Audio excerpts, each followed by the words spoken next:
Good morning, ladies and gentlemen. Welcome to the Helsinki Chemicals Forum. I'm really happy to see you all. I was here last year and Geert was so nice to ask me back. My name is Irene van Luiken. I'm Director Communications and I'm your Master of Ceremony. I work for CEFIC. And as you can see in the program, though I have some knowledge of chemicals, I'm not an expert because I've studied Japanese. We're here with a lot of people, more than 200, and that's more than last year, from all over the world. And I think that shows that the Helsinki Chemicals Forum is still perceived as a very, very important conference to discuss and listen to what chemicals policy is about and what kind of issues are around these days. We've got a busy day ahead with the official opening, 2 keynote speakers, and three panels. So I think that, stay tuned for this, and I think it's going to be a very interesting day. Enough about the introduction. I would like now to ask Mrs. Vesikansa to the stage to officially open the Helsinki Chemicals Forum. Sanna is Deputy Mayor of Helsinki. Please give her applause.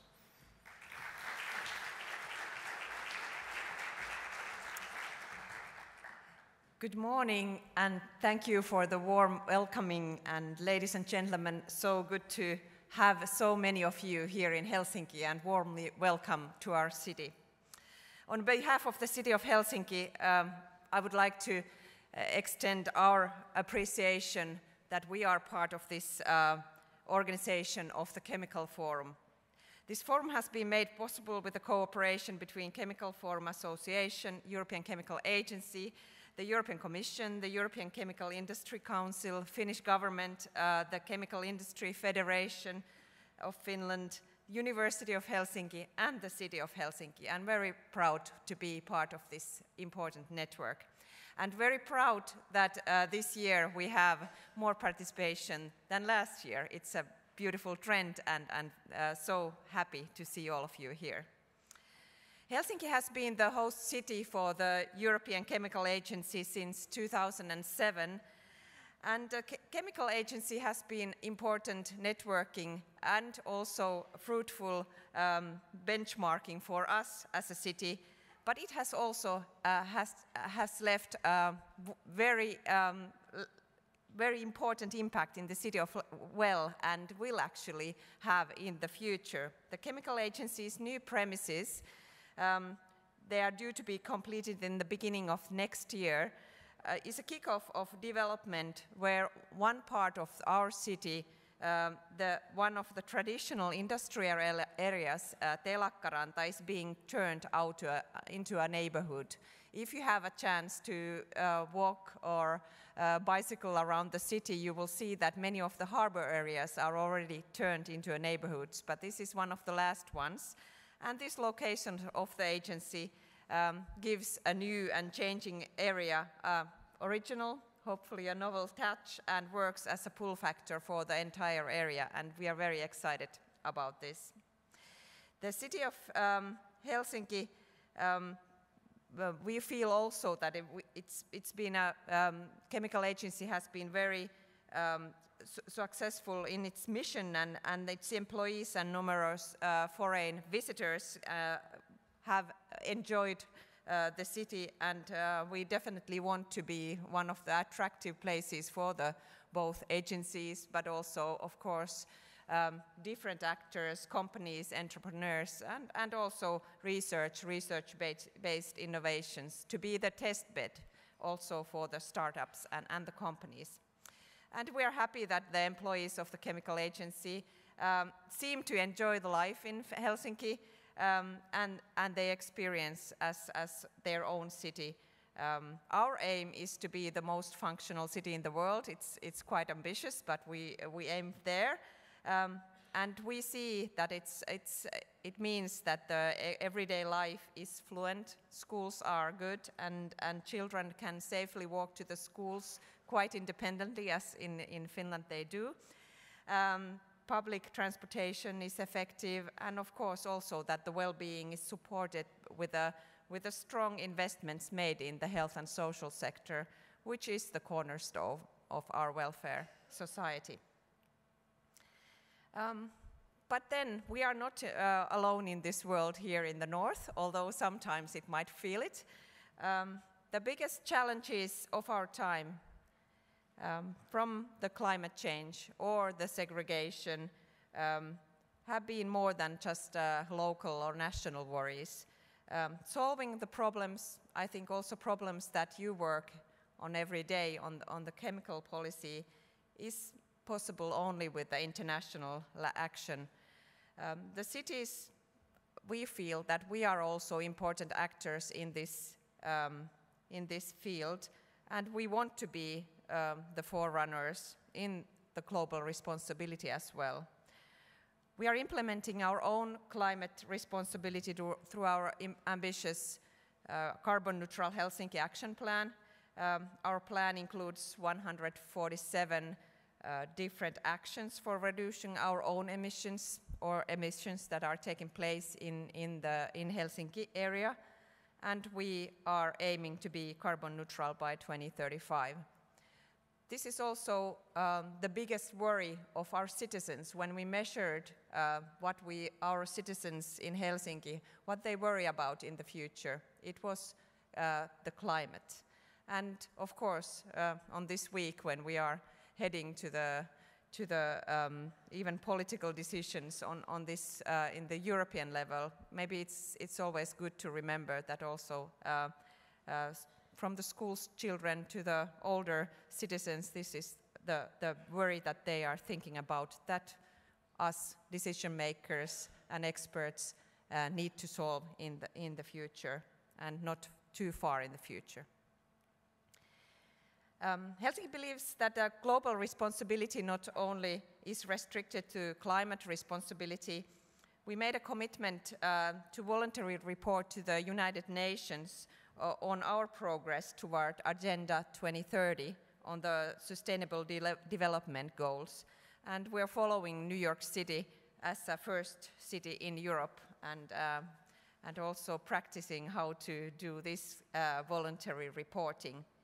In the Helsinki City Strategy, this is made possible with the different actions that are now put together on the Sustainable Development Goals.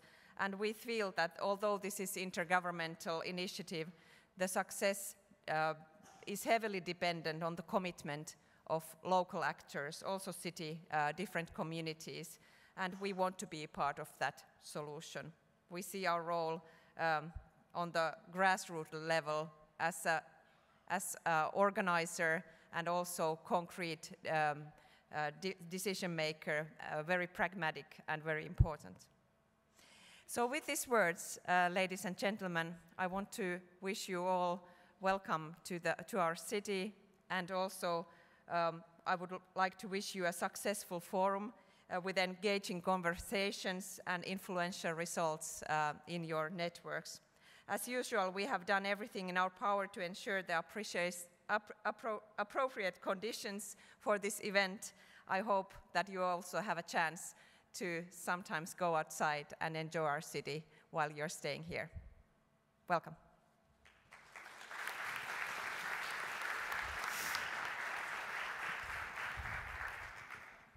Thank you, Mrs. Vesikansa, for your introduction and the opening. And I've understood from a press release yesterday that during the presidency, Finland will stay away from giving traditional gifts, but will donate money to sort of all the travels that will be done to Helsinki, that they will be sort of, how do you call that? Compensated, thank you. I was just looking for the word, thank you very much. And I think that's really good, and I think that we should take that all into account. Next will be 2 keynote speeches from 2 veterans in the world of chemicals policy. and the environment. And it's Bjorn, Hansen, Executive Director, ECHA, and Daniel Calleja Crespo, DG Environment from the European Commission. Can I give the floor to Bjorn?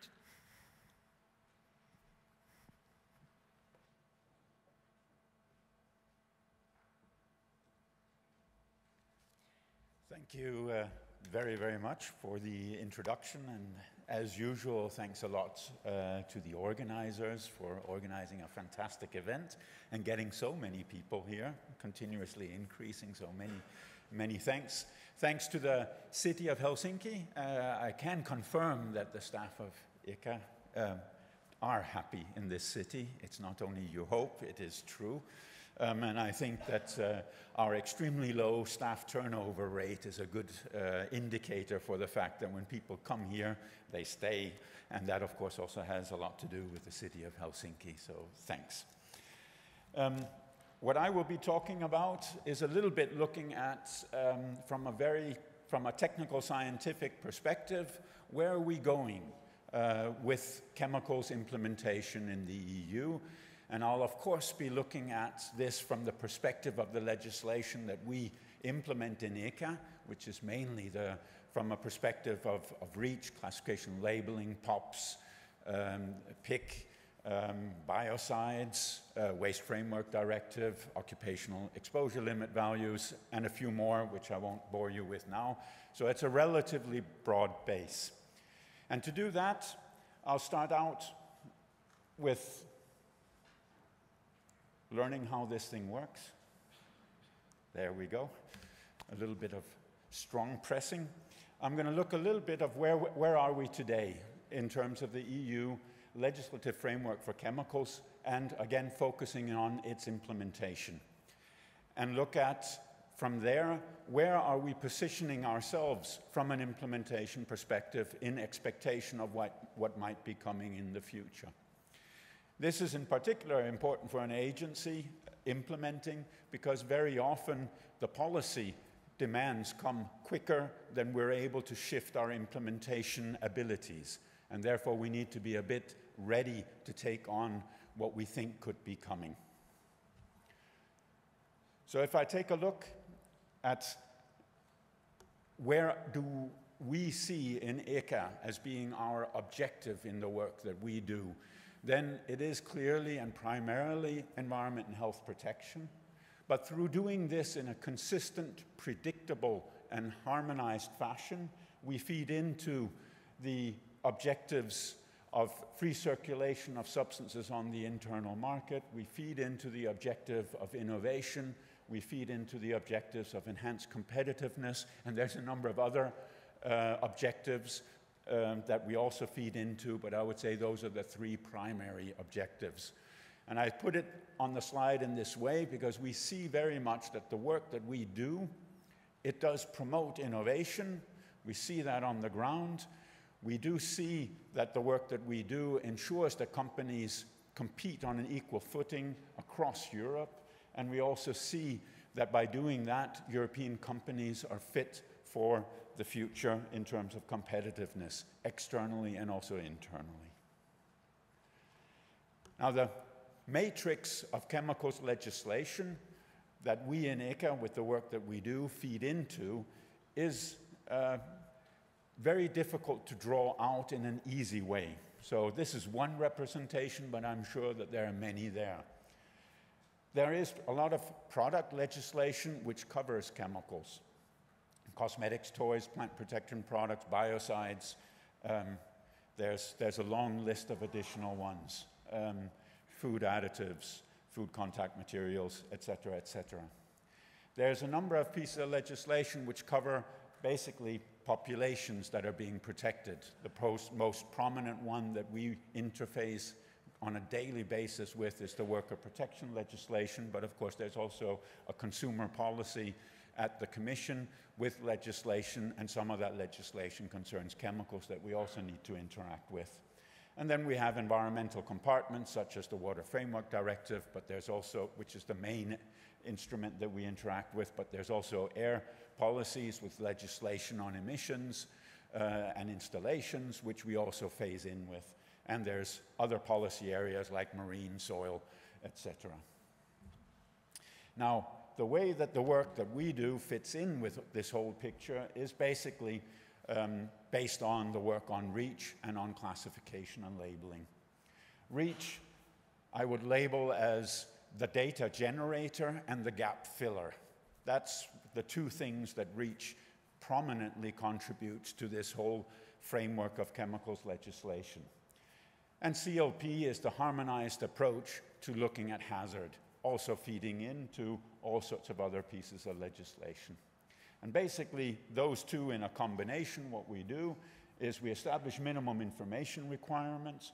There's obligations to apply GHS, the globally harmonized system for classification and labeling, obligations to risk assess in a certain fashion, in a certain way with certain approaches, obligations to risk manage based on similar and harmonized concepts, and finally to document what has been done by companies. And in this flow, there's an interaction with all other pieces of chemicals legislation. The information generated in REACH is used by food contact material in the food contact materials legislation. It's used in the waste legislation. It's used in many other places.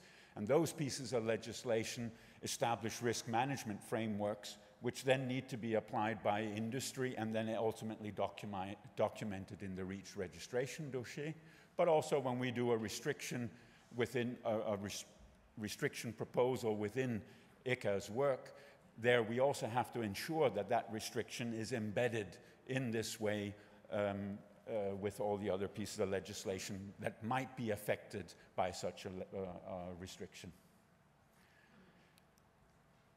Now, one of the policy issues that's out there is circular economy, and therefore one of the things that we're reflecting on in our implementation is how should we think about circularity again, so that we're ready to serve and feed into in as friction-free fashion as possible to the policy development done in Brussels.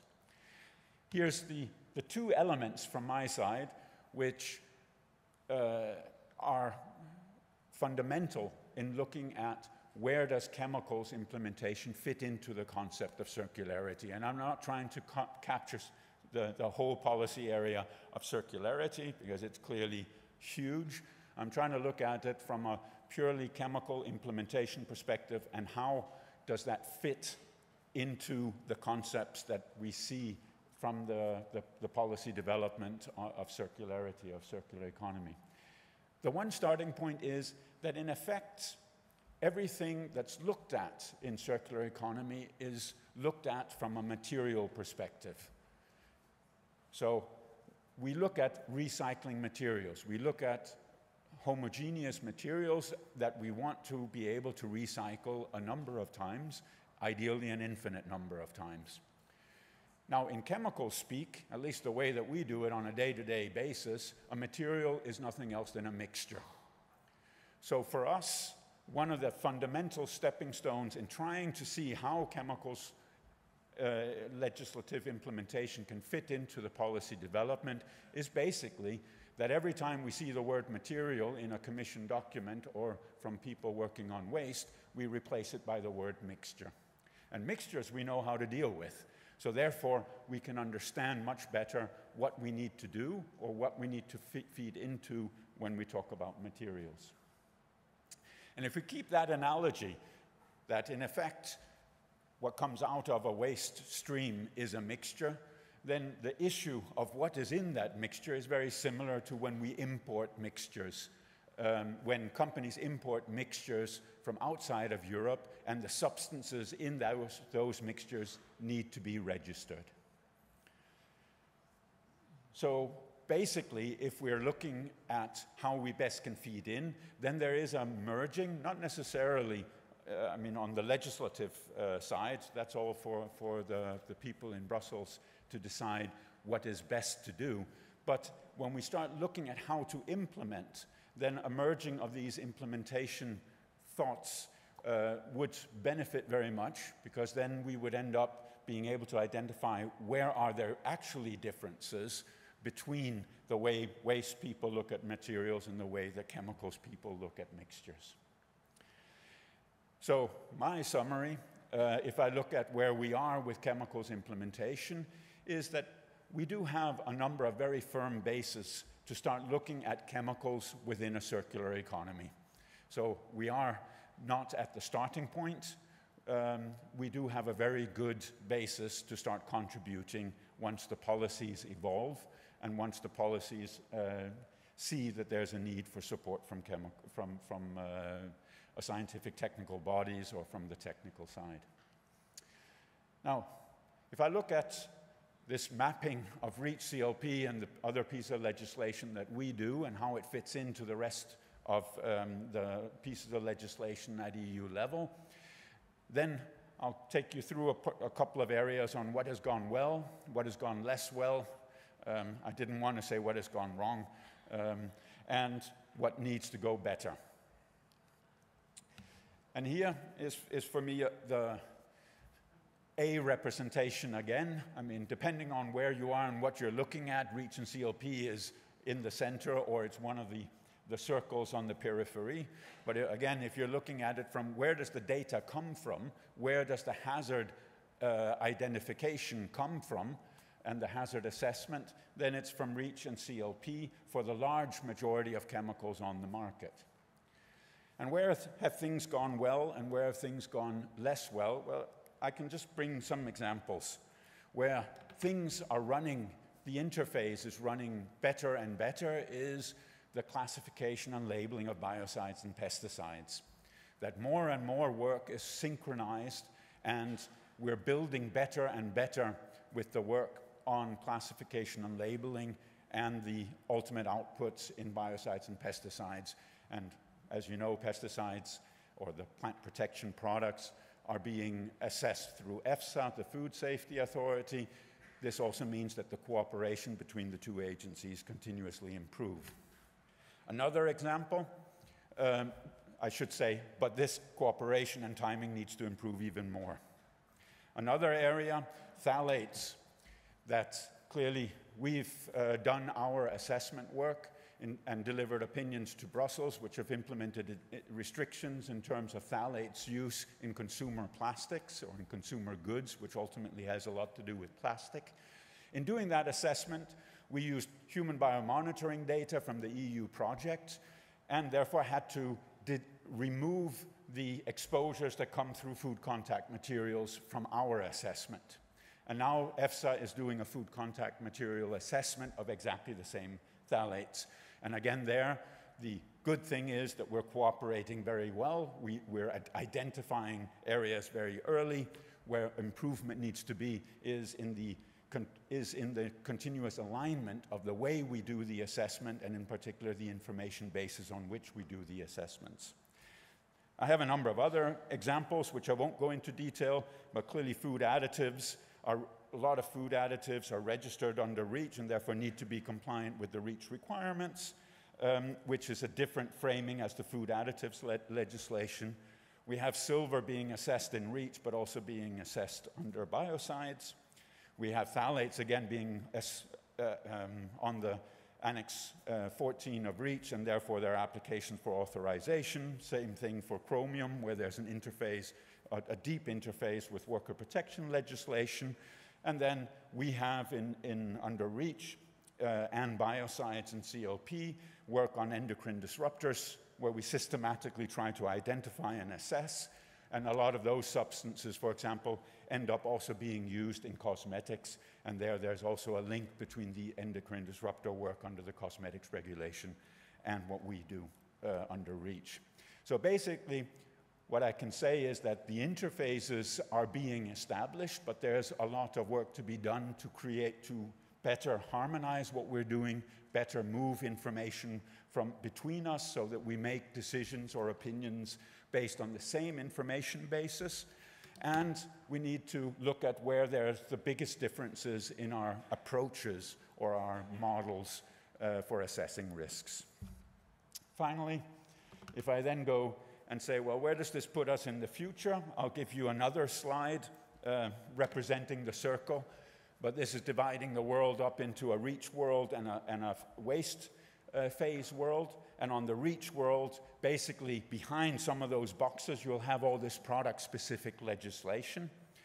And what we're seeing is that, first of all, there's a clear need to ensure that these interfaces with other legislation, and this is one thing in ECHA we're trying to work even better and better on, and in particular in cooperation with our sister agencies, so that the arrows between substance, mixture, and article run smoother and smoother and smoother.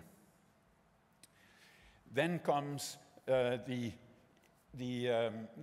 turning and realization that in the future, more and more chemicals that need to get registered will be coming from not as virgin produced or primarily produced chemicals, but will be coming in through the waste phase, and therefore the issue of trying to track and trace where chemicals are in order to support, but also for us to have the information on where chemicals are in the system becomes more and more important, and therefore we are very excited about the Commission's decision, the co-legislators' decision on asking us to set up a database to exactly track these chemicals. The task in itself is interesting, but we also see this as a very important backbone in the future in understanding where chemicals go, and in particular where registered chemicals will be coming from.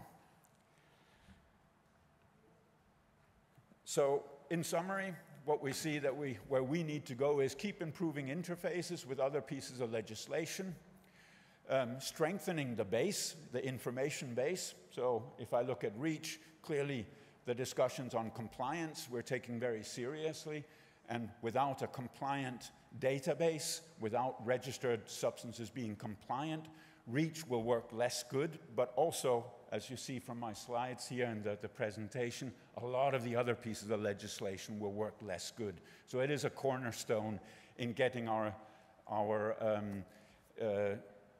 implementation of legislation across the board to work better and better and better. And the second thing there is authorization is within REACH a very strong driver of substitution, and also there, the better we manage to get authorization going, the better we can drive substitution with our work, and by driving substitution with our work, we're making the EU chemicals market more fit for an economy that relies more on circularity compared to a linear economy. So with those words, I'd like to thank you, and hopefully I've mapped out a bit where we see it from a scientific technical perspective that the problems are today, and where we are trying to stay fit in order to serve policy developments for tomorrow. Thank you very much.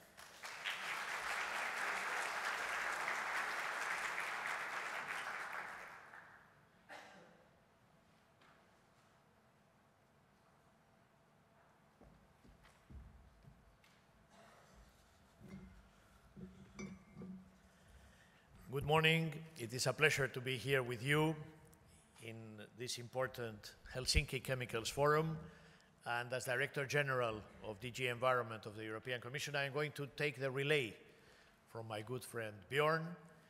I hope you will see that there is perfect coordination between ourselves, because I'm going to cover some of the issues that he has been mentioning, but from the perspective of the circular economy, because I would like to share with you some reflections which the European Commission has on what should be the role of chemicals, what should be the role of the chemical industry, how do we see the chemical sector in the perspective of the circular economy.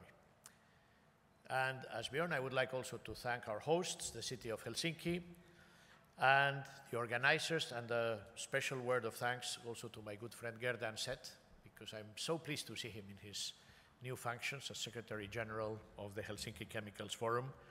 I have worked very closely with him during the years, and it's a pleasure to see him in his new capacity. So, my point of departure is that safe and sustainable chemicals is of extreme importance in our economy, in our society, and the chemical industry is going to have a very important role to play. We are in a new economic model. The linear economic model where you produce, you consume, and you throw away is not viable. The trends that we see in the consumption of resources, in the generation of waste, in the pressures that we are doing on the environment, make it impossible to continue with the linear economy. If we continue with the linear economy, we would need 1.6 planets at the level that we are in consuming the resources, and we only have one.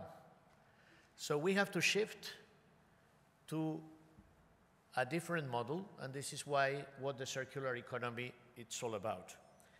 In a circular economy, what we are seeking is to reduce the consumption, to reuse, to recycle, to maintain the value of products and materials for as long as possible. And if we reduce the generation of waste so that waste becomes a resource, and if we keep the resources within the economy when the product has reached the end of its life, it can be used again and again and create further value. And this is what the circular economy allows us to do, to reuse, to recycle, and to maintain the generation of value. We would like to go, if it were possible, to a zero-waste society, where every waste should be considered as a wasted opportunity, and that the waste of a company could be the raw material for another one, and through industrial symbiosis, continue generating value, because we need to continue generating economic development, and this is what the circular economy is all about. As you know, the European Commission has been pushing very hard in this direction. In December 2015, we proposed an action plan with 54 measures. They are all in green, not because we are very green, but because they have all been presented and in some cases adopted. They cover the whole of the life cycle of the product, from design, from extraction, from production to consumption. And in some cases, some of these initiatives have even been not only presented by the Commission, but adopted by the legislators. And the reason we are pushing so much for the circular economy is it's because there are obvious economic, social, and environmental benefits. European companies can save 600 billion euros every year if they become more circular, because they will have less costs in raw materials, in energy, and this can allow them to be more competitive, to innovate, and to generate more revenue. There are important social benefits linked to the circular economy. The jobs of the future will be circular because this is all linked to the new challenges that we have. And of course, there are very significant also environmental benefits. Less pollution if you have less waste, and at the same time, even just by becoming more circular, you can have a significant reduction also of CO2 emissions. In the action plan, we have adopted a certain number of very significant proposals. Everybody has heard throughout the world about the EU's plastic strategy, the first region in the world to establish a comprehensive plastic strategy, including very significant measures of which I will come back. Second, the interface between chemicals, product, and waste legislation. The revision of the waste legislation with very ambitious binding targets at EU level. Member states will have to recycle 65% of all the municipal waste by 2030. And we are all practically going to ban landfills. We will only allow a maximum of 10% of landfills with extended producer responsibility, with separate collection. We want to have the most resource-efficient legislation in the world, because we are not a region of the world with abundant raw materials and resources, so for us the circular economy is a must. And we have also adopted the single-use plastic legislation. If we look at the plastic strategy, we have very ambitious targets. We want all plastic packaging which is put in the market to be reusable and recyclable by 2030. And this is going to boost the market for recycled plastics. You know, we have also adopted the first legislation on the restriction on single-use plastics. Why? Because they are 70% of the marine litter. And by adopting this legislation, we are dealing with 70% of the problems of marine litter in the oceans. And we have asked the European Chemical Agency, I am delighted with the work that Bjorn Hansen has been developing with his team, to introduce also our restriction on microplastics which are intentionally added to products, because this is also another very important issue. Behind the circular economy, there's a very exciting agenda of innovation. This is the third element of our strategy. And of course, we are working multilaterally with our partners in the G7, in the G20, in the framework of United Nations, to have effective global action in relation to plastics. In the last UNEA assembly in Nairobi, there was an agreement to significantly reduce single-use plastics by 2030. And we are doing this with industry because industry has pledged to come with proposals, with initiatives to develop this market for recycled plastics. And we will also impose that for PET bottles, not only 90% collection, but that by 2025, 25% of plastic packaging has to be of recycled content. And this is also very important to promote circularity. What about the funding?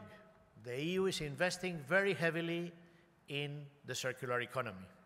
Over 10 billion euros since 2016, 1.4 billion from Horizon 2020, more than 7 billion in cohesion policy, regional funding, recycling facilities, wastewater treatment, working in circular economy projects, 2.1 billion from the European Fund for Strategic Investments, and also LIFE, which is promoting significant solutions for smaller projects, which we are managing in our DG. Now, what about the role of the chemical sector? Because so far I have been discussing the general lines of our circular economy policy. We believe that chemicals and the chemical industry are the foundation of the economy because chemicals are used every day for life needs and products, and many economic sectors depend on chemicals. And the importance of chemicals and chemical industry for the economy will not diminish. It will grow in the future. Chemical solutions can increase the durability of materials and products. They are essential in designing products, and they can also play a very good, important role in transforming waste into the new resource. So clearly, there are many opportunities, and we have to highlight the strategic role of the chemical sector because of its figures of employment and of turnover. Now, what are the opportunities that we see for the chemical sector in the circular economy? I want to mention 3 of them. The first is design. Let's start with design. A product life cycle starts with design. Everything begins the moment you design the product. Appropriate materials and chemicals, preferably low impact or non-toxic, must be chosen in the design stage. We need materials that are possible to recycle as long as possible. We know that metals are possible to recycle basically forever, but some materials are not so easy to recycle because by recycling they lose their properties. So we need material and products that are designed having circularity in mind. And we need early separation of various materials from each other in the waste stage. And for this, we need innovation and new solutions. And here, the chemical industry has a key role to play. Second opportunity is chemical recycling. Once the product reaches the waste stage, recycling can prolong the use of materials in the economy. Now, we all know recycling is not as easy as it may sound. It's essential to ensure better collection and better sorting of waste streams, but this will only help partially. Chemical recycling comes here into play. Chemical recycling is a technology where plastic waste is converted into fuel or valuable chemicals to be used as raw materials by the chemical industry. And plastic waste can be converted into feedstock that can produce virgin-like polymers to create new plastic articles. Chemical recycling can complement the current mechanical recycling when this is inefficient, for example, for not properly sorted plastic or contaminated plastics. So this is a positive and exciting development, but for this we need new solutions, we need innovation, and who is better placed for improving chemical recycling than the chemical industry? Third opportunity, the circular economy is all about developing new business models, a shift from delivery of products and materials to delivery of services. And here there are many attractive opportunities linked to chemical leasing. Chemical leasing models already exist, and they are beneficial to minimize waste, but also chemical leasing generates profit. Now, another possibility would be to producing materials. Could the chemical industry producing materials be the recycling industry of the future? I think this is an area where we could have very interesting ideas, and again, we see as another opportunity. Now, this is not only about opportunities. We need to ensure the safety of products, and I have here two examples, things which we have to address because we need absolutely to ensure safety, and we have some concerns about possibility of flame retardants having been found in toys or which can destroy consumer trust and support. So this is an issue where we are working closely, and we are we attach a lot of importance on the word of ECHA here. Another example is the content of recycled materials in PET bottles. The European Food Safety Authority is evaluating the safety of materials and processes, but it is experiencing problems. It's very important to ensure the material flows and to track the origins.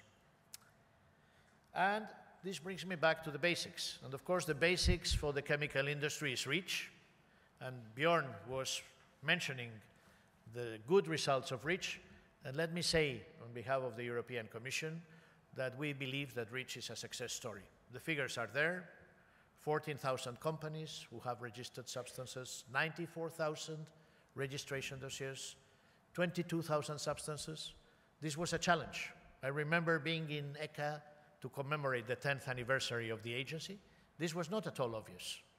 And when you see the figures, I think Europe can be proud, thanks to the chemical industry, thanks to the committed work of many, that we have now the biggest source of chemical data in the world. And this is essential for innovation, and this is essential for managing the health and the environment. And of course, one of the most important issues that we have to do is to phase out the substances of very high concern.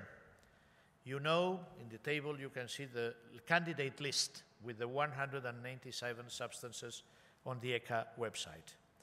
And it's essential to achieve complete substitution of substances of very high concern, to eliminate them completely from products and materials. And we have to ensure to deal with this issue in a very effective way, because if I have anything to advise to the industry of the future, it is to avoid using these chemicals in products, bearing in mind the circular economy. We have to reassure consumers that the more we recycle, the more we reuse, we will not have substances of very high concern coming back into the economic cycle. And here, of course, we have to mention the issues of registration and compliance. It is essential that the information provided by industry is complete and accurate. Otherwise, the system will not work. It is a huge responsibility for industry, but I have to announce to you that we are going to have to enhance compliance, and we have an action plan with ECHA, with the industry, to ensure that we have full information on the files and that we have also an increase in the compliance checks, because it is essential to reassure the consumer, to have reassuring the system in the credibility of REACH that the information provided is complete, is accurate, it's full, so that this allows also an easier handling of the files, and it allows the system to function more smoothly. Bjorn was referring to something very important, and it is the waste database at ECHA. This was adopted in the last trilogue between the Parliament and the Council because it's an important way of ensuring the safety of chemicals, if we know where they are present and at what concentrations. And all these cycle material flows, we have to take risk management measures. So ECHA will establish a new database of hazardous chemicals in articles by 2020, and this is the result of the revised Waste Framework Directive, and I think this is something which is going to play an important role to ensure better information and also to improve the risk management and to promote non-toxic material cycles. Another important issue is the interface between chemicals, products, and waste. And you know that the Commission did a communication on this area, and we opened a discussion. What are the substances of concern in products and waste? How do we deal with substances of concern in recycled materials? What causes and what are the end-of-waste uncertainties? And what are the issues linked to waste classification and recyclability? We have published a report on this consultation, and we will be in close contact with you in deciding the next steps. So overall, I would like to say that REACH, as Bjorn was saying, is meeting its objectives. We published an evaluation in 2018, and we assessed whether REACH was meeting its objectives, and the answer was yes, it has improved the protection of health and the environment. Yes, it has promoted alternatives to animal testing. And yes, through complete harmonization, we have free movement of chemicals in the EU in our single market. And this is of immense value for the chemical industry because it guarantees a level playing field and it guarantees that the system is working without distortions, without any problems. What about the future? What will be the strategy for the future? I have only one slide on this because it's a strategic thinking, but I would like to put for your consideration 4 ideas for the future. First of all, implementation. We need to better implement current legislation. We need to work with the agency, we need to work with the member states, but we also need to work with industry so that we have credible and fully implemented legislation in the European Union. Second, the second challenge is to promote green, sustainable, and innovative chemistry. You see the importance that the environment is having for the citizens, for our society.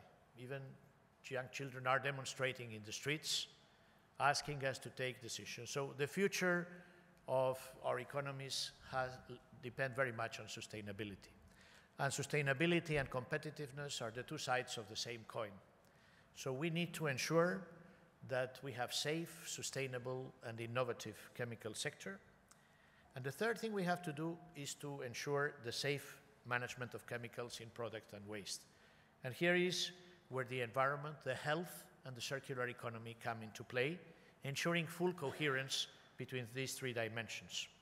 And of course, the risk management across the different legislations has also to be addressed. We have different sectorial legislations dealing with food, dealing with chemicals, dealing with a certain number of products. There has to be, in the future, greater coherence, and we will have to work also with our agencies to ensure this coherence. But here I have a disclaimer, because of course the decision will be for the new Commission. You have a say in the new Commission because there are elections starting today till Sunday, and on the basis of the results of the elections to the European Parliament, we will have, at the end of the year, the new team, the new President of the Commission, the new European Parliament, and I think all of these issues will be on their table for decision. So I am coming to an end, and now I am going to do a little bit of advertising. We have a high-level conference in Brussels on the 27th and 28th of June. The purpose of this conference is to publicly discuss all our ideas and findings. Many of you may have registered to attend. If not, do so, because it's going to be wonderful. It will be as wonderful as this Helsinki Chemicals Forum. And to conclude, I have a final slide with a final message which summarizes my intervention. All of the things I have been mentioned can be summarized in 4 lines. We need to continue working together to ensure a competitive, safe, innovative and sustainable chemical sector for the benefit of our citizens and for the benefit of the environment. Thank you very much.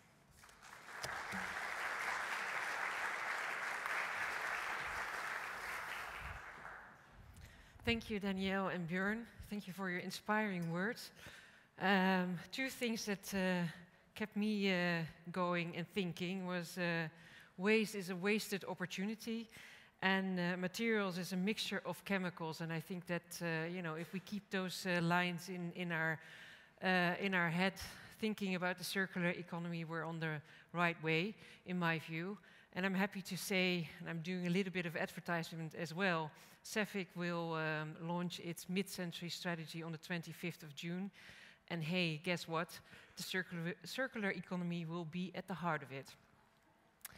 I would like now to invite you for a coffee break just outside of this room.